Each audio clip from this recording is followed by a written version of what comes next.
नमस्कार विद्यार्थी मित्रांनो, स्वागत आहे आपले यूट्यूब चॅनल ज्याचं नाव आहे मोहित मोटिवेटेड एक्झाम चॅनल। आज आपण बघणार आहोत बालमानसशास्त्र आणि अध्यापनशास्त्र याविषयी संबंधित असणाऱ्या बाल्यावस्था आणि त्याचा कालावधी। चला तर मग सुरुवात करूया व्हिडिओला।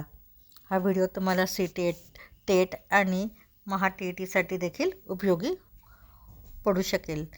चला तर मग सुरुवात करूया व्हिडिओला। सुरुवातीला आहे अवस्था आणि कालावधी। पहिली अवस्था आहे शैशवावस्था, याचा कालावधी हा 1 महिना ते 2 वर्ष इतका असतो। त्यानंतर आहे दुसरा बाल्यावस्था, याचा कालावधी 2 वर्ष ते 6 वर्ष आहे।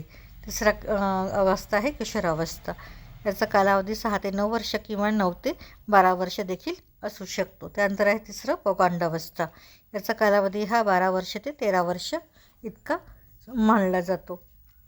त्यानंतर आहे पाचवा आहे कुमारावस्था, 14 वर्ष ते 21 वर्ष ही अवस्था धरली जाते। त्यानंतर आहे तारुण्यावस्था, याचा कालावधी हा 21 वर्ष ते 40 वर्ष एवढा आहे। त्यानंतर आहे प्रौढावस्था, याचा कालावधी 40 वर्ष ते 60 वर्ष एवढा आहे। त्यानंतर आहे वृद्धावस्था, 60 वर्ष ते मृत्यूपर्यंत याचा कालावधी गृहीत धरला जातो। त्यानंतर आहे डॉक्टर RS जॉन किंवा हरलॉक यांच्या विकासाची अवस्था। हरलॉक यांनी विकासाचे 3 अवस्था सांगितले आहेत। पहिली अवस्था आहे विकासाचे 2 अवस्था सांगितल्या आहेत, जन्मपूर्व अवस्था आणि जन्मोत्तर अवस्था। जन्मपूर्व अवस्थेमध्ये 150 दिवसाचा कालावधी असतो। जन्मोत्तर अवस्थेमध्ये जन्मापासून ते मृत्यूपर्यंतचा कालावधी हा जन्मोत्तर अवस्था म्हणून ओळखला जातो। जन्मपूर्व अवस्थेमध्ये जननावस्था, गर्भावस्था, भ्रूणावस्था, भ्रकावस्था ह्या अवस्था दिसून येतात। त्यानंतर जन्मोत्तर अवस्थेमध्ये जन्मापासून ते मृत्यूपर्यंत, जन्मापासून ते 2 आठवडे, 2 आठवडे ते 10 आठवडे, 10 आठवडे ते जन्मापर्यंत आणि जन्मापासून ते 1 महिना हा कालावधी जन्मोत्तर अवस्था म्हणून ओळखली जाते। त्यानंतर आहे बुद्धिमापनाच्या उपपत्ती, त्यात बघूया उपपत्तिकार आणि उपपत्त्या।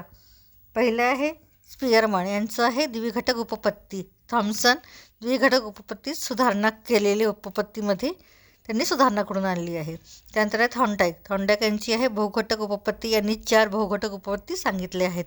त्यानंतर चौथा आहे थर्स्टन यांनी अनेक घटक उपपत्ती सांगितले आहेत, त्यात त्यांनी त्याचे 7 भागामध्ये ही उपपत्ती स्पष्ट केली आहे। त्यानंतर आहे गिलफोर्ड यांची बहुआयामी उपपत्ती, यात त्यांनी 120 घटक घेऊन ही उपपत्ती मांडली आहे। त्यानंतर बघूया ज्ञानप्राप्तीचे घटक। ज्ञानप्राप्तीचे घटकामध्ये 5 घटक महत्त्वाचे आहेत। त्यात पहिलं आहे डोळा 83%, कान 11%, नाक 3.5%, त्वचा 1.5%, जीभ 1% यांनी ज्ञान प्राप्त होत असते। तर ही होती विकासाच्या अवस्था, हरलॉकच्या विकासाच्या अवस्था आणि बुद्धिमापनाच्या उपपत्ती आणि त्याचबरोबर ज्ञानप्राप्तीचे घटक।